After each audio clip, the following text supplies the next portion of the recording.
My friends, welcome to this episode of the Outdoor Gear Review. I hope you all are doing well. Up for review today is an Osprey backpack, the Kestrel 45 LT. This is a great little backpack that I've enjoyed using. With that being said, there's many pros and some cons that you need to know of before you consider purchasing this pack. I've been testing this pack out for numerous months, and I have to say I've been very impressed with just about everything concerning it, with the exception of one thing. That one thing we will talk about in just a moment. For now, let's start by taking a look at this backpack and all of its features. First things first, we have the lid. Starting at the very top, we have 4 loops so you can attach whatever you want to the lid itself. We also have a back zippered pocket, which gives you access to this entire area here for storing gear. With this lid here, it is permanently attached to the back side of the backpack. So in other words, you cannot remove this. Also, it is not free floating, meaning you cannot raise this up or lower it down depending on the loadout that you have inside of your backpack. We do have 2 buckles here to secure it.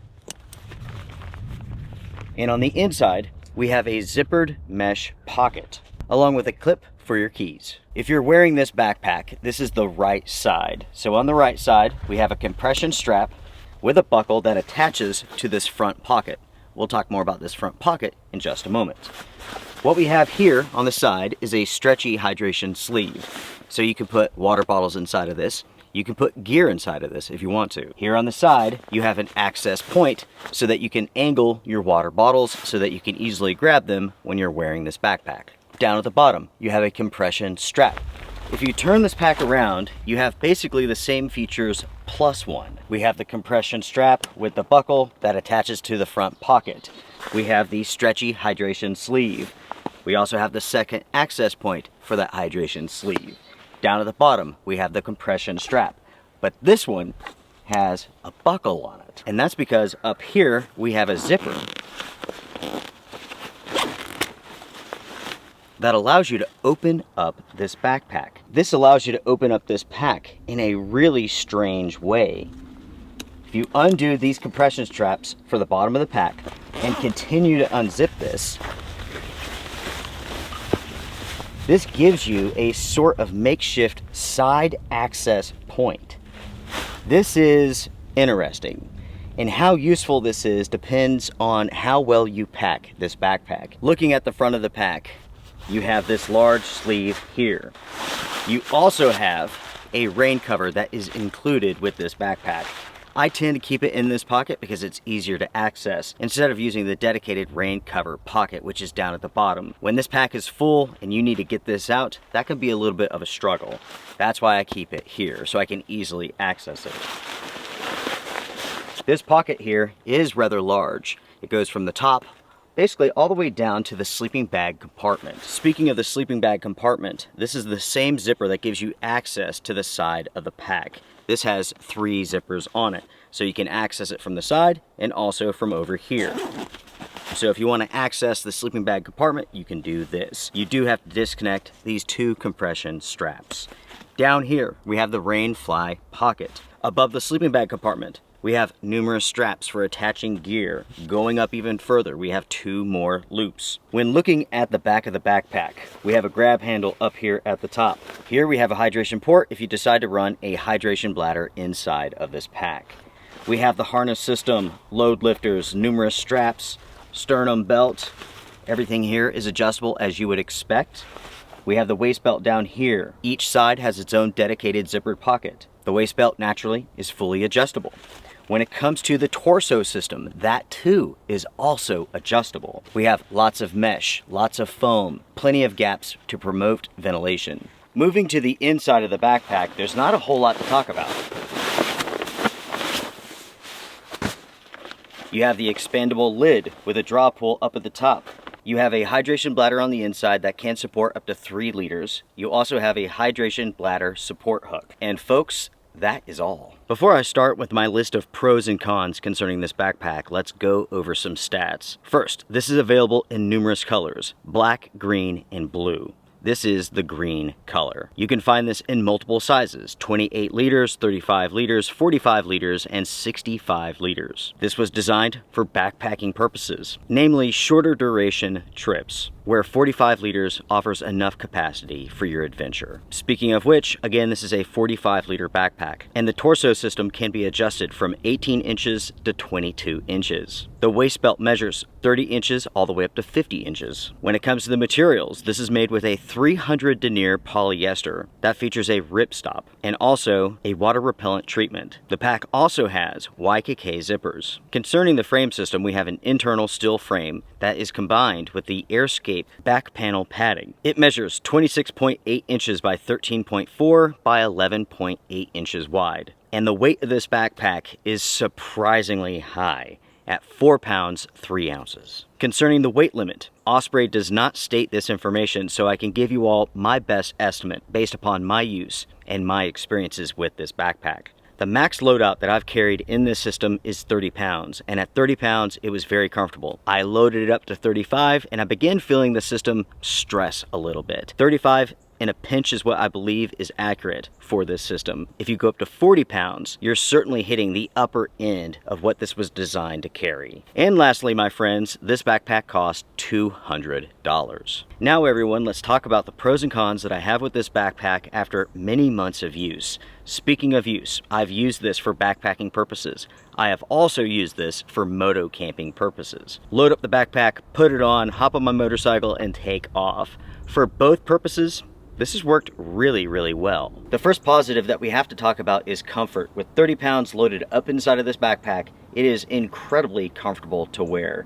It fits correctly. The loadout rides close to your back so it doesn't move around. At the same time, that loadout is very well controlled. Due to the small design, there's not a whole lot of leeway as far as the pack shifting goes. The compression straps, they do exactly what they are supposed to do. The harness system, the waist belt, the padding, all of that absolutely excellent and absolutely comfortable. Speaking of the harness system, this is fully adjustable and you can dial in your fit. You can get everything here to fit you perfectly. The torso system and the way that it's adjustable, it's great. I wouldn't say it's the best out there, but it's really, really good. All you have to do is take off your backpack and slide this up and down. Very simple, very easy. Continuing to talk about comfort in relation to the harness system and the back paneling, ventilation is very well controlled with this backpack. I would say it's very good. It's not the best out there, but it's very good. We have 3D mesh here on the harness system itself. The same is true with the waist belt. And then with this back panel, we have lots of recesses, plenty of mesh, and that's going to promote ventilation. If you're carrying this on a hot day or you're pushing yourself, you are going to sweat, you are going to get wet. But when you can compare this to mini backpacks, you won't be as sweaty. So again, ventilation with this system here is good, very good, but it's not the best out there. For $200, the sort of ventilation that you get with this system here, it makes a lot of sense. Concerning the materials, they are very good and have proven themselves to be rather strong. We have YKK zippers, which are very smooth, and they're definitely the best quality zipper out there. I will say that I find it interesting that Osprey has, at least for this backpack, gone with a polyester material instead of a nylon. Polyester is cheaper, it's less expensive. At the same time, it's not as strong or as lightweight as nylon. Because this pack is made from polyester, it does contribute to this pack weighing quite a bit, and we'll talk more about that in just a moment. The pack is definitely well made. All of the stitching looks great, the seam work. This is a top-notch, well-made, well-constructed backpack. At the same time, it's well thought out. All of the features, they work, and they do exactly what you would expect them to do. So again, we have 3 access points: the bottom, the side, and the top. The top I've used, the bottom I've used. I have yet to been in the situation where I needed to access this pack from the side. It's a feature that could be useful, but the way that they've implemented it, it's not the most useful. It's a nice feature to have, but the question is, are you actually going to use it? Again, as I mentioned before, you really have to plan on using it. You need to make sure that you have those objects, those items that you may want to grab close to this access point for this to make sense. We do have plenty of pockets and organization options here, like you have with most packs today. There's no surprises here, it's not too limited, and at the same time, there's not too many. We have a good balance of pockets. Speaking of pockets, the waist belt pockets are good. When you're wearing the backpack, you still have enough space inside of those pockets for smaller items. Concerning the lid, you have plenty of space on the top and also on the inside for storing gear. Then you have this front pocket here. There's a drainage hole down at the bottom. So let's say you have wet gear, rain gear, maybe a tarp, maybe a rain fly. You can stick all of that in that pocket and the water will drain out. That, everyone, is a smart feature. When it comes to the hydration pockets, they too are excellent. I have no complaints there. The truth is, my friends, I do not have any big complaints outside of just one when it comes to this backpack. The complaint that I have is in regards to weight. This is a 45-liter backpack, which is considered to be rather small. It's a little bit bigger than a day bag, but it's small for an overnight bag. 45 liters, and this weighs over 4 pounds. There are 75-liter backpacks that don't weigh this much. It goes to the materials. Polyester material, not as strong and definitely heavier than nylon, and it shows with this pack. Yes, this is durable, don't get me wrong, but the weight with this pack is significant. You can very easily go out and find 45-liter backpacks that weigh 2 pounds.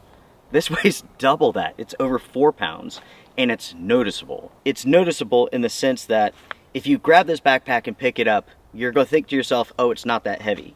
But once you load this up with your gear and you add food and water, you're going to say to yourself, wow, this pack weighs a lot. And it's really because this pack weighs so much. It's not just your gear and your loadout. This pack has a substantial weight that comes with it. And I think that's something that Osprey really does need to work on when it comes to their systems. It is 2026.